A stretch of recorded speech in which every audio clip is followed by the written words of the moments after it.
Are you tired of being afraid?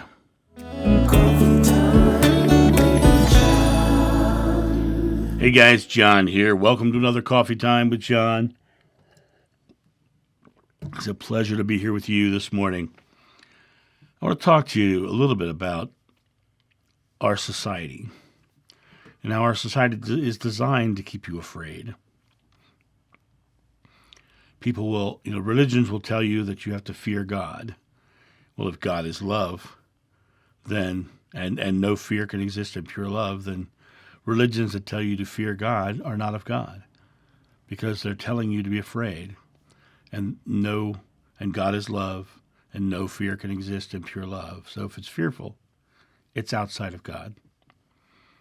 And so when you look at your world being afraid, your news will give you the reasons why you should be afraid. Your past experience will give you reasons why you should be afraid. The bullies in your life will give you reasons why you should be afraid. Your boss will give you reasons why you should be afraid. Someone selling you a car will give you reasons why you should be afraid. I one time, as a corporate speaker, spoke for a company that sold windows here in the Northeast Ohio area.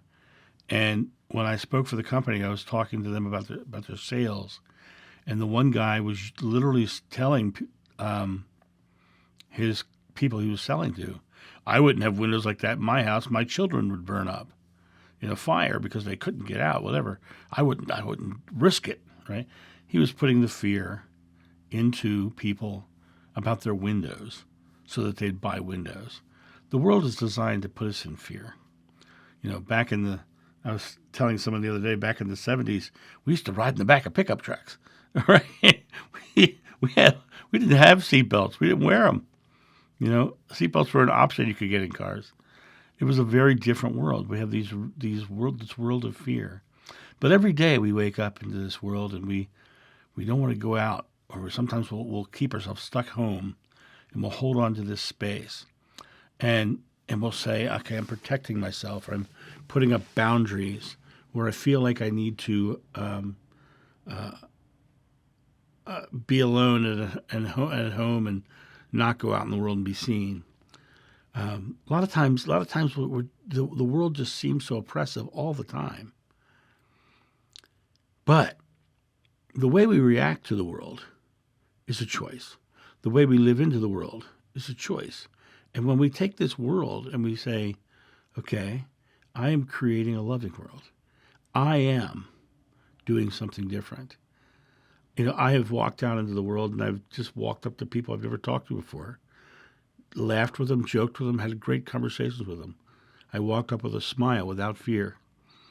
I had people standing in front of me who were on the verge of punching me in the mouth, and because I was without fear, it just dissipated.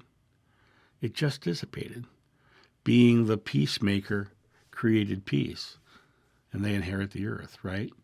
So you want to step into the world realizing that you are the creator of your experience. And I tell the story all the time about going to Mount Sinai and climbing it, and everywhere I'd been on my entire trip, I was treated like a prince. But then I ran into another American who told me everywhere he went, people wanted to fight him. And 5 minutes later, I wanted to fight him because he was putting that out. He was creating that into the experience.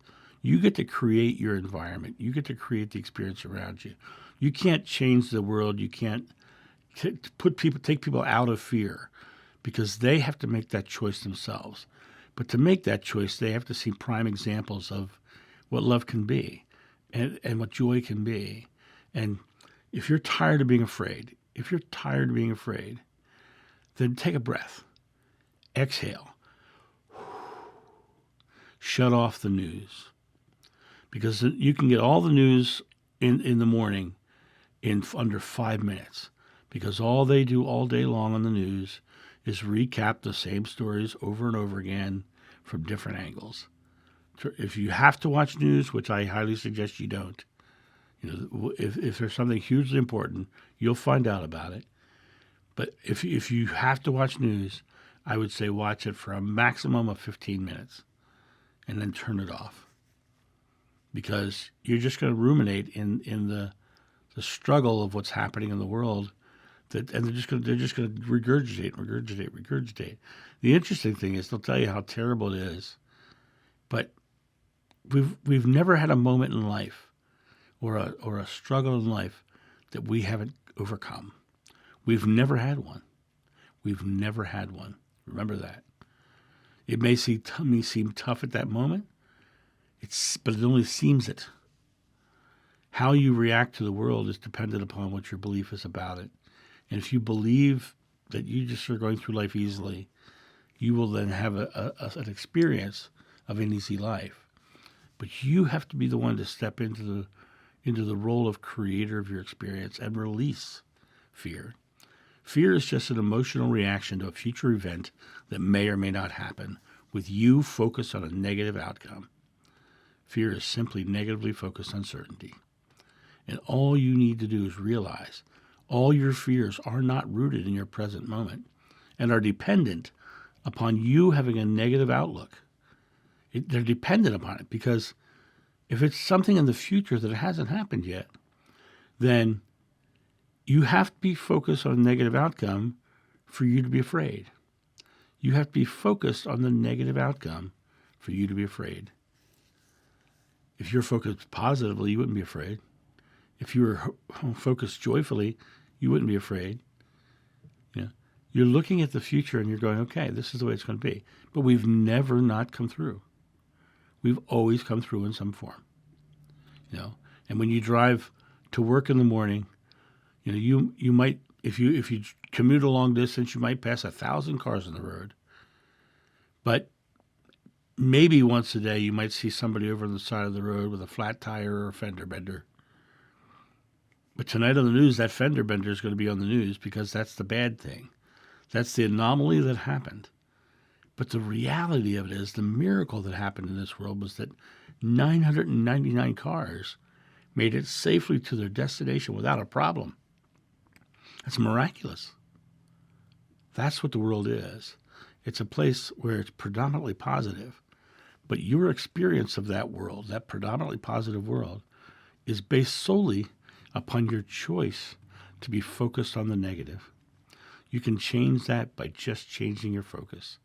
I am living in a joyful, loving world. I am seeing evidence that my world is joyful and loving. And staying focused on that will show you more reasons to think the world is joyful and loving. And trust is developed by results over time. And over time, your faith will become autopilot. And you'll just go, oh, I live in a joyful world. My friends, I live in a joyful world.